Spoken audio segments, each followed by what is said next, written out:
नमस्कार दोस्तों। आज हम पढ़ेंगे x post facto law article 20 of the Indian constitution. मेरा नाम Amit Baisoya. Protection against conviction of the offence, article 20 of the Indian constitution provide protection. ठीक है, लेकिन इसमें देख लेते हैं आर्टिकल 20 सब क्लोज 1 जो बात कर रहा है एक्स पोस्ट फैक्टो लॉ की। तो एक्स पोस्ट फैक्टो लॉ होता क्या है? Article 20 sub clause 1 of the Indian constitution prohibit ex post facto laws. The expression ex post facto laws means a law which impose penalty or conviction on the act already done। कोई act पहले ही done हो सकी है, कोई offence पहले हो चुका है आज से 5 साल पहले। गवर्नमेंट क्या करती है, आज लॉ बनाती है और बोल देती है कि उस एक्ट के लिए ना, जो वो एक्ट थी, हम क्या कर रहे हैं, पनिशमेंट कर दे रहा। सपोज करो, जैसे इसमें एग्जांपल दिया हुआ है लास्ट में, the dowry prohibition act 1961 came into force on from 20/5/1961। A person guilty of accepting dowry punishable. तो एक पर्सन जिसने डावरी ली है, तो उसको डावरी लेने की पनिशमेंट कब से स्टार्ट हुई थी? जब से ये एक्ट आई थी। और ये कब से आई थी? 20 मई 1961 को। तो इसका मतलब ये है कि अगर 20 मई 1961 से पहले किसी ने डावरी ली थी ना, तो उस पर डावरी लेने या देने के लिए कोई भी पनिशमेंट नहीं मिलेगी। तो इसे हम बोलते हैं एक्स पोस्ट फैक्टो लॉ, जिसका कोई भी किसी भी लॉ का ना प्रोस्पेक्टिव इफेक्ट होता है, रेट्रोस्पेक्टिव इफेक्ट नहीं होता। बैक डेट में जाके हम उस एक्ट को पनिशेबल नहीं बना देते जो एक्ट पहले से हो रखी है। आज अगर लॉ बनेगा तो उस लॉ का इफेक्ट कैसा होगा? आज की डेट के बाद या आज के बाद जितनी भी एक्ट उस लॉ में फॉल करेंगी एज एन ऑफेंस, उस पे होएगा।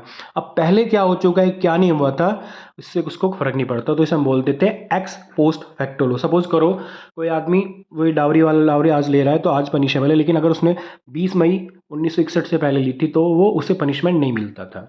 अब ये प्रोस्पेक्टिव इफेक्ट रेट्रोस्पेक्टिव इफेक्ट क्या होता है? सपोज करो आज कोई लॉ बनता है, तो प्रोस्पेक्टिव इफेक्ट के अकॉर्डिंग सब्सिक्वेंट एप्लीकेबल वो लॉ होगा। आज कितनी तारीख है? सपोज करो आज मान के चलते हैं आज 4 सितंबर 2023 है। तो आज अगर कोई लॉ बनता है तो वो कब से लागू होगा? आज की तारीख से बाद में लागू होगा। लेकिन अगर कोई लॉ हम बना देते हैं, उसका रेट्रोस्पेक्टिव इफेक्ट डाल देते हैं, तो लॉ कब से लागू हो जाएगा? सपोज करो आज 4 सितंबर 2023 को कोई लॉ बनता है और उसका गवर्नमेंट बना कह देती है कि ये इसका रेट्रोस्पेक्टिव इफेक्ट होएगा, मतलब ये 4 सितंबर 2021 से लागू होएगा। तो आर्टिकल 20 सब क्लोज 1 हमें एक प्रोटेक्शन देता है कि कोई भी एक्ट जो आज के बाद ऑफेंस बन जाती है, सिर्फ हमें कन्विक्शन उसी चीज़ के लिए मिलेगा। सपोज करो हमने कोई एक्ट 2 साल पहले करी थी और वो उस टाइम पे ऑफेंस नहीं थी, तो उस एक्ट के लिए हमें कोई पनिशमेंट नहीं मिलेगा। तो जितने भी क्रिमिनल लॉ होते हैं, इसका कौन सा इफेक्ट होता है? प्रोस्पेक्टिव इफेक्ट, रेट्रोस्पेक्टिव इफेक्ट नहीं होता। ठीक है। Ex post facto law are of 3 kind as follow.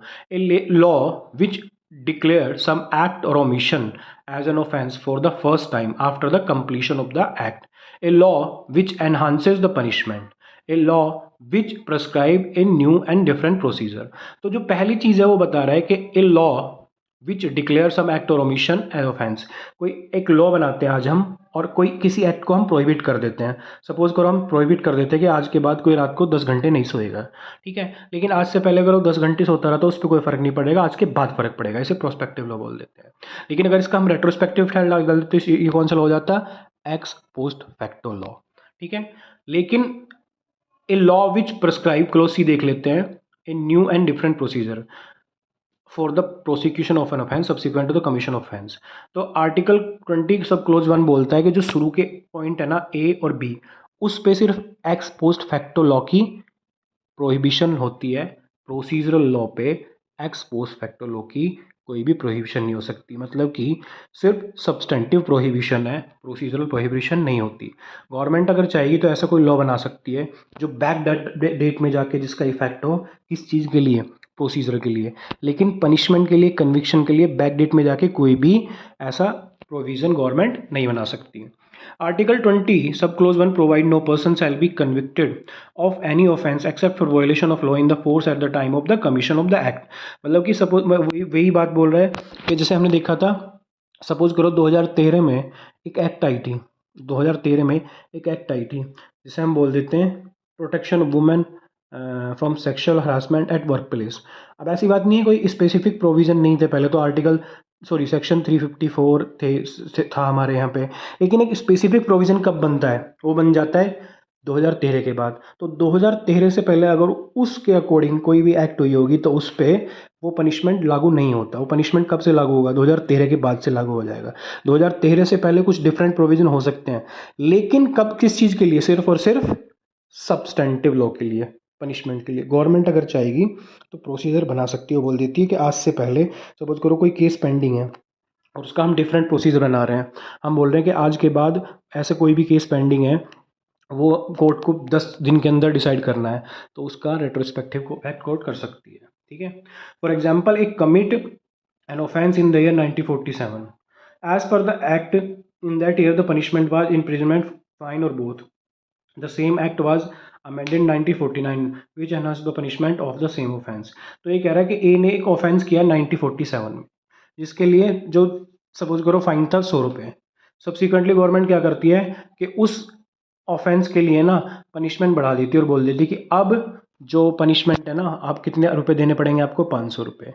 तो जो ए ने ऑफेंस किया था उसको सिर्फ 100 देने पड़ेंगे। जो ex post facto law protection दे रहा है उसके अकॉर्डिंग उसे सिर्फ 100 रुपये देने पड़ेंगे, क्योंकि किसी भी एक्ट का रेट्रोस्पेक्टिव इफेक्ट सिर्फ प्रोसीजरल हो सकता है, सब्सटेंटिव नहीं हो सकता है।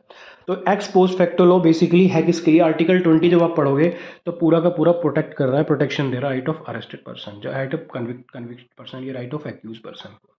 तो उसी के लिए एक्स पोस्ट फैक्टो लॉ था। Thank you very much. कल मिलते हैं हम डॉक्ट्रिन ऑफ डबल जेओपार्डी, उसके बाद doctrine of self incrimination. Subscribe my channel.